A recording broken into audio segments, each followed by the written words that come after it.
अस्सलाम वालेकुम। A1 TV के न्यूज स्टूडियो से मैं हूं मुक़द्दस नूर और मैं हूं अदनान सजाद। शामिल करेंगे न्यूज हेडलाइंस। मानसून का पहला तबाहकुन स्पेल, बारिशों ने खैबर पख्तूनख्वा और बलोचिस्तान के कई इलाकों का नक्शा ही बदल दिया। मुख्तलिफ हादसात में खवातीन और बच्चों समेत 11 अफराद जाँ बहक। रात गए जुड़वा शहरों और गर्दनवाह में भी बादलों की गरज बरस। लाहौर में गर्मी का जोर टूट गया। मुल्क भर में बारिशों का सिलसिला 6 जुलाई तक जारी रहने की पेशगोई। गिलगित-बल्तिस्तान और खैबर पख्तूनख्वा में ग्लेशियाई झीलें फटने और लैंड स्लाइडिंग का खदशा।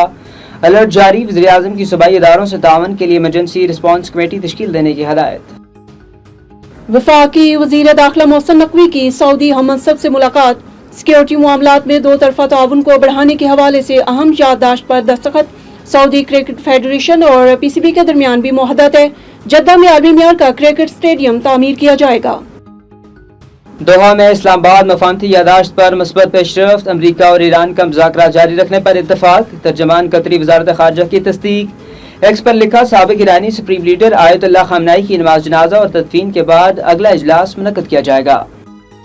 और रूस का यूक्रेन पर बड़ा हमला, दारुल हुकूमत कैफ धमाकों से गूंज उठा। 9 मंजिला इमारत में आग भड़क उठी, 5 अफराद हलाक, 34 जख्मी। न्यूज स्टूडियो से फिल वक्त इतना ही। मज़ीद खबरों और अपडेट्स के लिए देखते रहिए A1 TV। A1 TV, सब पे नजर, अंदर की खबर।